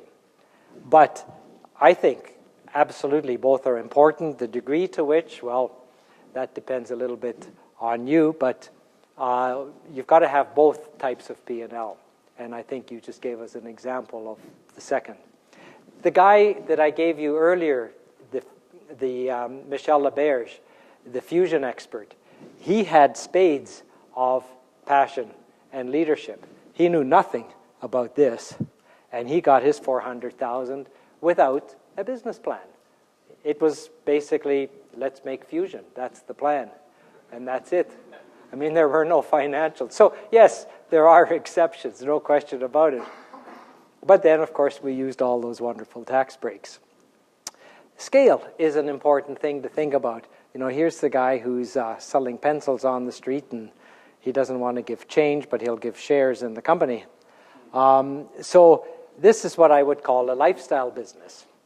And that's a business where you really don't need shareholders, where you're running a restaurant or at least a smaller restaurant, something that's not going to go big with franchises and things like that. And when you're approaching investors, it's important for you to, in your own mind, I believe, know what you want to do. This is going back to your own aspirations, your own dreams. And I think it's a big mistake to tell investors what you think they want to hear. It's important for you to know what in your heart you want to do, and then find investors who believe in what you want to accomplish, and then you'll get the backing. But as soon as you try to put a square peg in a round hole, it's just not going to work, and investors will see through that. And there's nothing wrong with lifestyle businesses. Angel investors tend to want to go for the home runs. They want the $100 million deals. Certainly VCs do. There's a bit of another difference between VCs and angels. VCs will want the $100 million deal. Angels might just invest in a business which is going to max out at a few $1 million, just because they like you and because they like the business and because you've shown them how you're going to pay them their money back.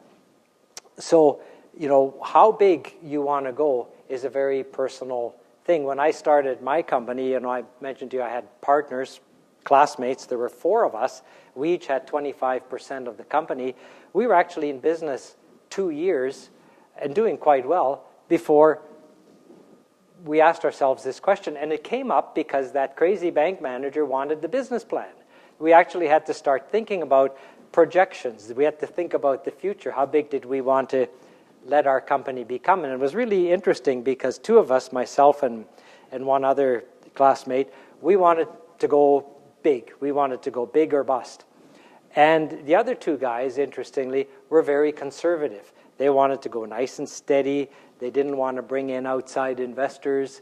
They wanted a nice income level. They wanted to basically be their own bosses. They wanted to work for themselves, get a good income, not work for a big corporation, and not take big risks. So we had a big problem. 2 of us want to go for the moon. 2 of us want to stay at home. It's not going to work, right? So what we had to do is we restructured the company. So myself and my buddy that wanted to go for the moon, we brought in an angel investor, and the angel investor basically bought out the other 2 guys. So they were no longer shareholders. Interestingly, one guy, he was our chief engineer, he stayed with the company right through to the end until we sold it. but he didn't have the stress of being a shareholder. He was now an employee. He got a good paycheck, and he went home every night happy as a clam, and he didn't have the pressures that entrepreneurs have about owning a business or worrying about where the next meal was coming from. So that's what happened to us. But this question is of fundamental importance, and I would certainly encourage you to spend some time on it. A little bit about what angels are looking for, just to finish the angel discussion. They like to have a good time. They're looking for opportunities. They're looking for coachable entrepreneurs, people that they can work with. They want to use their own resources. And, of course, they're looking for good returns. They're also looking for certain qualities in the individual and for qualities in the company. And I mentioned to you my RIM story. RIM also didn't have a business plan when I did the first term sheet with them back in the late 80s. But what sold me on the RIM guys is the same thing that sold me on the Fusion guy. It was that passion and leadership and the confidence they had in going forward with their business idea. Now, somebody asked me during the break how you can make, you asked me, what was your name? Joey. You were asking me, how do you, when you approach an investor, how do you get out those sound bites? So here's an idea, and this is just an example. I think Ralph Turfus might have done something like this with you, because you had him speak earlier on, and I know he and I are kind of on the same wavelength on this. So I'll just really repeat it quickly here, but I won't spend much time on it because I think you've covered it. So it's just a matter of taking something like this and filling in the blanks. So, you know, and here's an example. So let's go right to the example. We, your company name, Ace Corp, we're making a personal GPS tracker for, who's it for? For parents. Why do they need it? Well, they need to know where their kids are so that they're not relying on cell phones and other gadgets, but instead they can go through a web interface and get real-time information on where their kids are, how fast they're driving the family car, and which pubs they're heading to, right? That's the pitch. That's 1 or 2 sentences, and that's enough to tell you whether, or to tell the listener whether the product and your business concept is of interest. You don't want to be vague about this. You want to use specific names. You want to identify the product. You don't want to use a lot of fluffy words that have little meaning. And then the next thing you want to do is to do something like this, but now for the investor. And this is the part that isn't paid much attention to. The other part most people get right, but this part is usually missing. And if you're trying to sell an investor, it's different than trying to sell a customer your product. So, but it's somewhat similar. So you would say here, we, the company, we need $500,000. What's it for? It's for production, tooling, and hiring sales staff. And in return for that $500,000, we're going to give you 30% of our common equity. The plan, it's a plan, it's not a hope or a dream. Our plan is to be acquired. By whom? Name a company. In this case, Polycom in California is going to buy us for $15 million. As you could see, I haven't updated this slide in a few years, so hopefully this has happened. And if it does, you'd get, if you did this 5 years ago, today you'd have a 5 times return in 5 years, and that's an IRR of 38%. So, end of story. So I hear this pitch. Of course, I'm going to challenge him. I'm going to ask him why Polycom is going to pay $15 million, and hopefully there'll be some answers to back that up. But this is the soundbite. This is what you want to say. That's what's this combined with this is what's going to get you into a serious meeting. Because you only have a little bit of time when you're making those first impressions. But if you do these 2 things right, that will get you into the meeting room. And this is what I meant by a lot of fluff. So when we have our angel meetings, we do this to amuse ourselves. We play Angels BS Bingo. So we listen to you telling us this stuff and this stuff. And if you put in BS terms like, oh, we have an empowered team with a ground floor opportunity, creating world-class products that we're going to market globally, giving us a strong competitive advantage, with an ideal exit. What have I said? Nothing. That's BS, right? I've used a lot of fluffy words, so when we hear these, we listen, we tune into these, and then we make a little X on this sheet, and if we can draw a line, you have to sit down, and it's game over for you. So you can see, angels do have fun. We do have fun at these meetings, and at your expense, but it doesn't have to be at your expense if you avoid these terms. So instead of world-class products, well, what are the products? Name them, identify them. Say it's, a new breakthrough in not that I'm already using BS terms. It's a Wi-Fi router that performs at 100 gigabits at the cost of $50 or something like that. Be as specific as you possibly can rather than as loosey-goosey, because that's when people's eyes glaze over and they say, what's he really talking about? Okay. Another thing I want to emphasize in making your business case, and again, it's making the case for your company, very, very important for angel investors is your capitalization table. Who owns your company?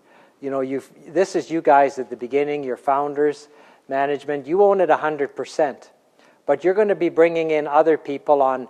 Sometimes, this is very simple. This is only 2 or 3 rounds, but you're going to probably have several rounds. You're going to raise money here, then you're going to raise more and more and more, and you want to make sure that at the end of the day, everybody makes money. So let me just quickly walk you through this. In the first instance, you start off with 100%. You're going to sell 25% of your company to angel investors, giving you 75%. Things go well. You bring in some super angels or VCs. They're going to put in $3 million because now you're really going for the home run. And they're going to want 50% of the company. Angels get diluted down to 12. Founders, you're down to 37. But you've got a company that's worth $6 million. Things go really well. Google or someone comes along and buys you for $30 million. Your team gets $11 million. The angels get almost 4. The late investors get 15. Everybody does well. You've made an infinite return on your sweat equity. The angels make 15 times their money, and the VCs have made, or the super angels, the late investors, they make 5 times their money. And this is based on a going-in valuation of $1 million. This is wonderful. If this could happen to me every day, I'd be over the moon. But it happens only occasionally. What happens more often than not is something that looks like this. So the valuation is actually higher going in. It's like $2 million. So you've done a good job of convincing your investors that you're worth $2 million. And now the angels are putting in more because 250 just isn't enough. They get 25%. You're still at 75%. Now you're doing a later round. It's a little bit less. You're not getting as much as in the previous scenario, but they're driving a hard bargain, and you're going to be faced with this. They're going to want probably half or even more than half of your business, and they're going to want 66%. That dilutes everybody down. Your valuation is $3 million, and a few years later, things haven't gone quite as smoothly as you'd hope, but you're still lucky. You still actually don't fail. You get someone that comes along and says, yeah, I see the value here. You've got a great engineering team. We need that talent. We're going to offer you $5 million. This actually is a real example. This happened to me less than 2 weeks ago. And these are numbers that I'm using from a deal that I just went through. So you look at this and you say, oh, okay, the company didn't go completely bust. It sort of succeeded. It had $5 million outcome. When we got in, we had a $2 million value, and we've increased that over a few years to more than double. It's okay, right? It's not bad. It's actually pretty good when you think about it. But look what's happened to the investors. The founders, don't make as much as you think. You're at 400. You've got another 600,000 that you've had to give up to other employees through options and things like that, and maybe yourselves too. So some of this would be in the same people. The angels are getting back the same money they put in. So how can that be? You go from 2 million value to a 5 million exit, but your early supporters, the brave angels who took the big risks, come out even. The late guys to the party, they've made almost double their money, but again, not a home run, a nice outcome, but not spectacular. But they're happy, and the poor angels are the ones here that are getting really snookered. And this is because of something called a liquidation preference. Typically, when you raise serious money later on, those investors are going to say, well, regardless of what your valuation today is, 2 million or whatever, we're going to want you to pay us out first when you have an exit. So when you sell the company, we want to get our $2 million back before anything goes to anybody else, including you guys, the founders. This is a standard venture capitalist term. It's always been there for the last, ever since I can remember, but it's now creeping into the angel domain. And angels are starting to ask for this. And you're going to be faced with this, and I know in the US, again, they're a little bit ahead of us Canadians, but if you're talking to US angels, they will almost automatically require this kind of a term. It could be something that's attached to your common shares, or they will even ask for a class of preferred shares to make sure this is entrenched in your corporate constitution. And not only will they ask you for their money back, they want to make some money, so they will say, give us our money back, and then whatever's left over, we divide up amongst everybody pro rata to our shareholdings. That's why they end up with a little bit of a profit here and not just get their money back. And it's at the expense of these angel investors because they did not ask for that. And so they have no rights and they have no protection. But believe me, they're getting a little bit smarter, and you are going to face a little bit more sophistication when you approach them. Any questions on that? I know it can get a bit complicated. I'd be happy to spend more time with you individually on it, but I just want to point it out because, again, it's something you need to really be aware of. And every angel is going to want to see your cap table at the beginning and a pro forma cap table of how this might actually look when you exit. Question? Yes. Just curious, have you ever had cases where the valuation by the company wasn't as much as the investors would evaluate it, and they gave more money than the company valuated itself? No, I can't say I've ever seen that. But I can tell you that if many angel investors, if they think they're getting a really good deal, they're not going to take advantage. At least the ones with integrity are not going to take advantage of the entrepreneurs. They're going to give them some performance reward so that if they actually hit certain targets, they'll bonus them. I did that in the very first deal that I invested in. We were a little bit apart on valuation. So I said to the guys, okay, if you can actually deliver your first year sales forecast, I'll give you back 10% of the shares that you're giving me.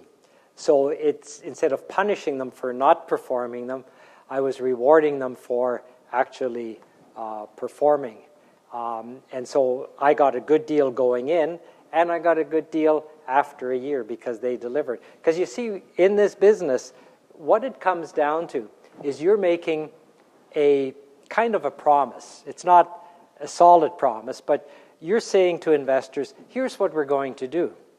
And investors are saying to you, here's my $50,000.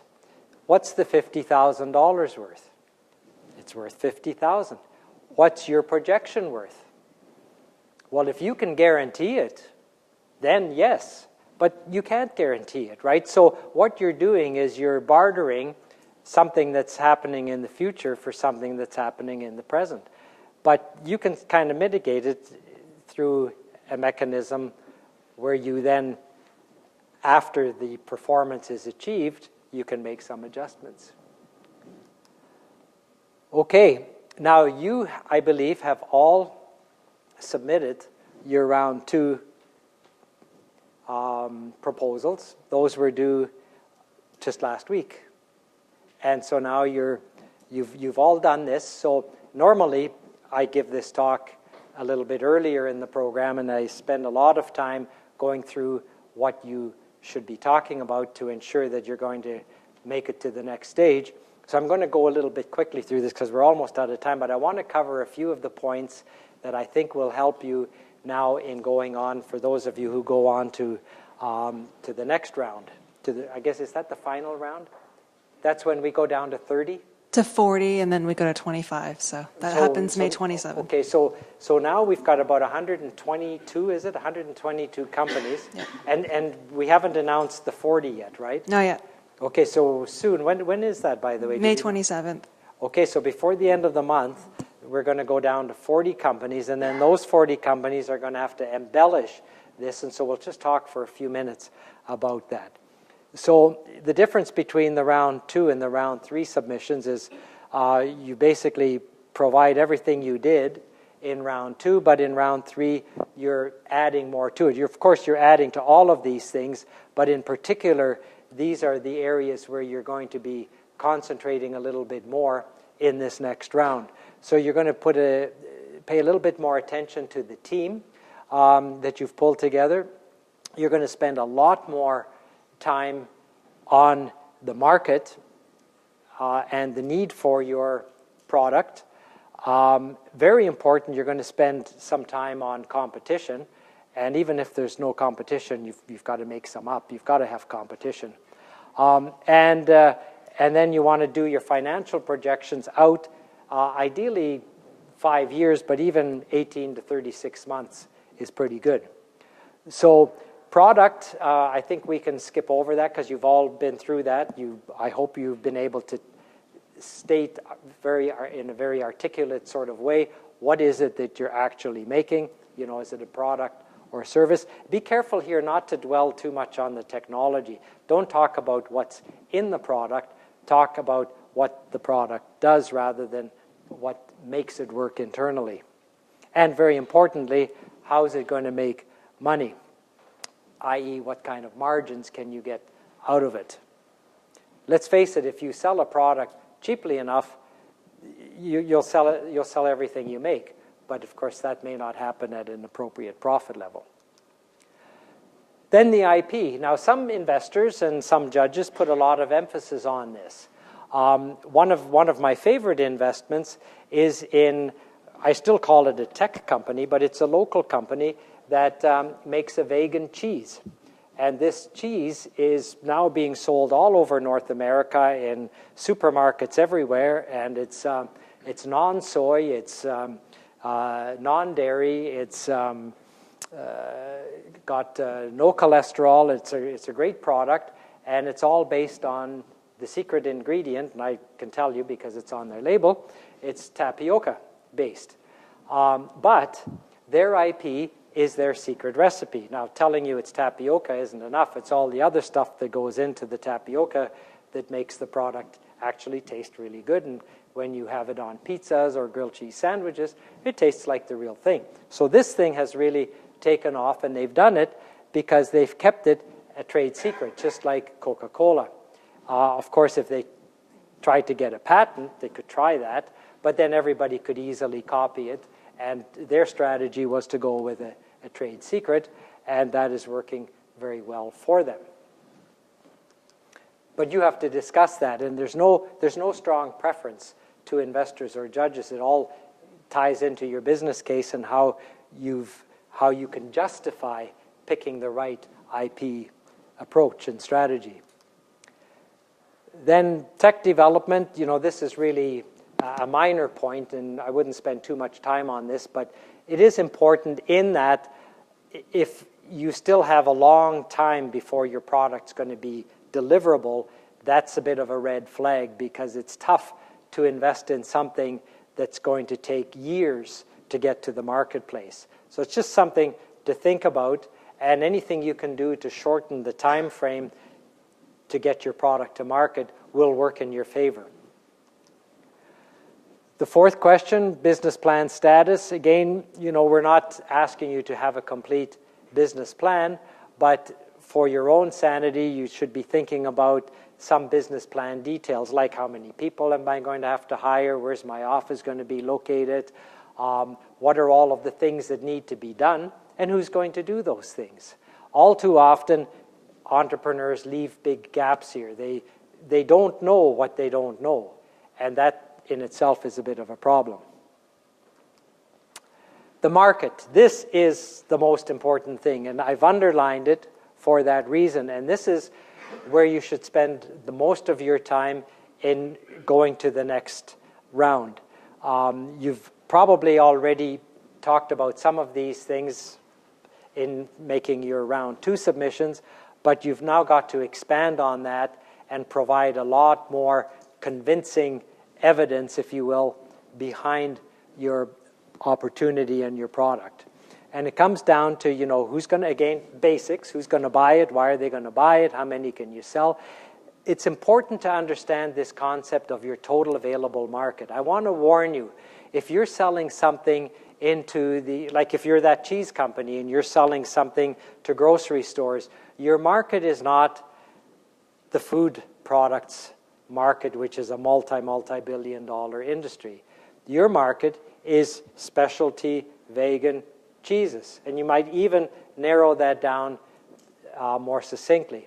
So if you're selling an automobile accessory, your market is not the automobile market.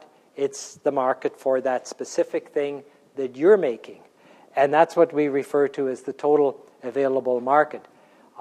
If you do make the mistake of saying we're going into the automotive industry, and that's whatever it is, a $1 trillion industry, and you make the claim that, all we need to do is get 1% of that, that's a fatal mistake. And investors will not talk to you if you say that. But if you read this book, and it's not a book, it's actually a short paper, and it's published by the Harvard Business Review, if you can follow this guy's advice, and I'll tell you that Apple followed his advice, and look where Apple is today. But if you can read and understand what Regis McKenna is talking about when he talks about owning the market, you'll score big, because you'll be able to define the market in such a way that you own that market. You never want to have 1% of a market. You want to have more than 50% of your market. If you're not going for at least more than 50% of your market, don't be there. Why do you want to be mediocre and play in a market where you're a bit player? Dominate your market. The way to dominate the market is not to conquer a market with all kinds of products, but to start with your product and define the market around your product so that it's very, very focused and that your product has features and characteristics that set it apart and define its own market. That's what Apple did. That's what Apple did with the iPod. That's what they did with the laptop. That's what they're continually doing as they come out with new products. They don't have 1% of the iPod market. They had well over 50% of that market. By the way, that article, I'd give it to you, but Harvard, it's one of these copyright things, and we don't want to violate any copyright things. But you can actually order it, and I think it's only a couple of dollars, and it's money well spent. So Google that, and if you do nothing else, read that article. It'll really pay off for you. Distribution. We won't spend too much time on that, but the big question that always comes up when I look at business plans is, okay, you've got this great product, but how is it actually going to get to the market? What is the distribution channel for that product? Are you going direct off the web, or are you going through Best Buy and Future Shop or channels like that? Competition, I've underlined this. So the market and the competition, those are the two things you really want to spend a great deal of time on. And don't say we have no competitors, because you're supplying something that satisfies a need.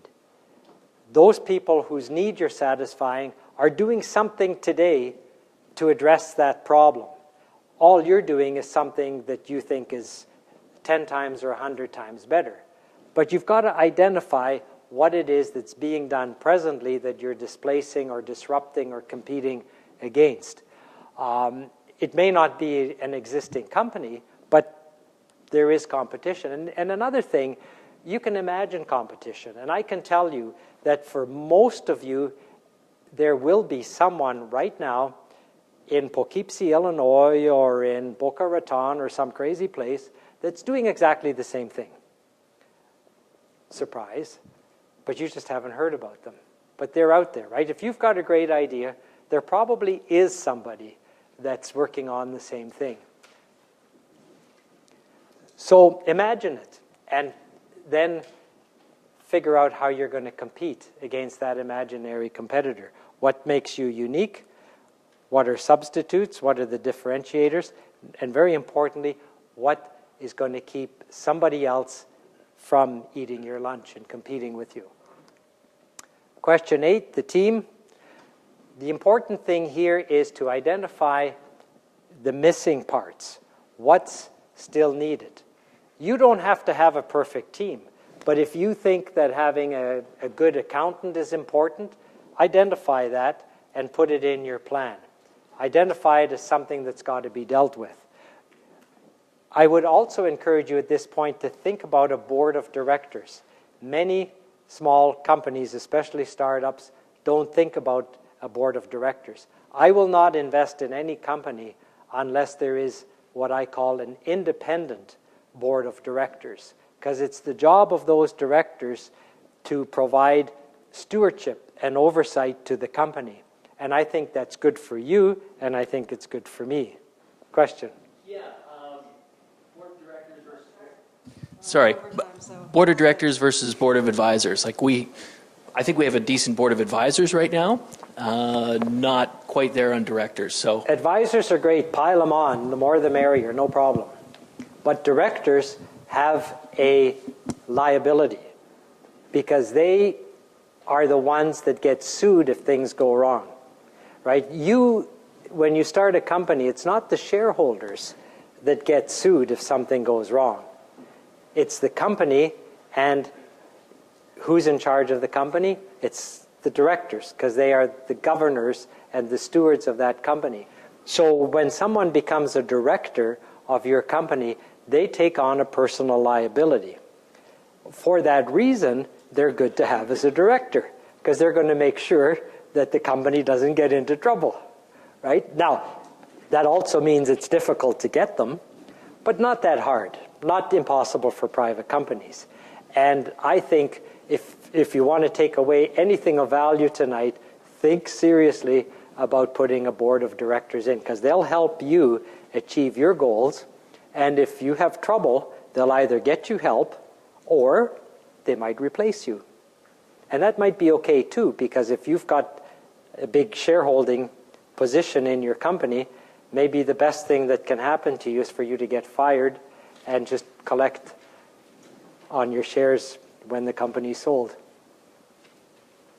Many are afraid of that, but that's another story. Was there another question over here?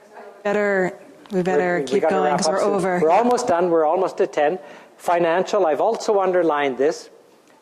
This is the easy part, right? Doing the financial stuff is easy as pie because it all starts with your marketing outcomes, your projections, your customer analysis, your competitive analysis. They will help you figure out how much you can sell and how profitable you might be.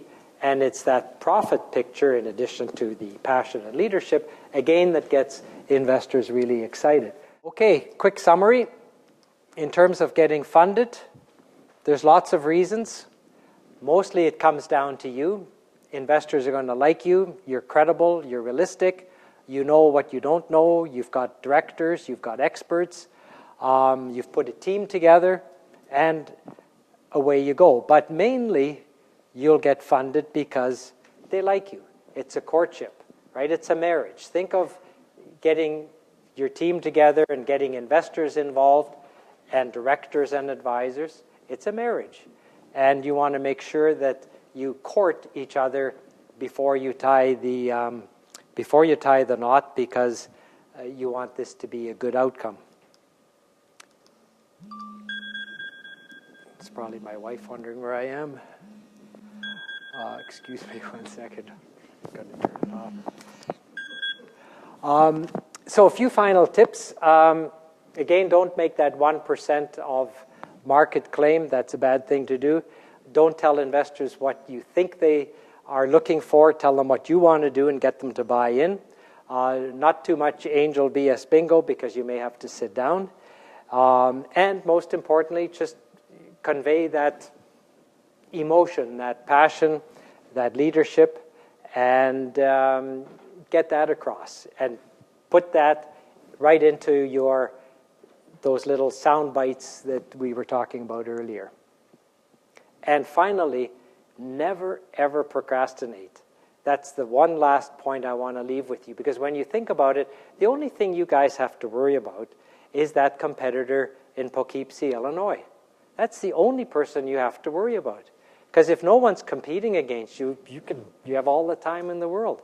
That's how communist countries and communist companies were built. They never had to worry about quality or on-time delivery or anything, right? They could just produce shoddy products because they didn't have to worry about competitors. But we don't have that in North America. We've got free enterprise, and everybody's out there competing with everybody else. So never delay 1 minute. If you can do something today, do it today. Don't wait tomorrow. That's why being an entrepreneur is 7/24, 365. And with that, I want to thank you for coming out this evening. I hope you got your money's worth. If you did, tell others. If you didn't, tell me. Okay. Thank you, and good night.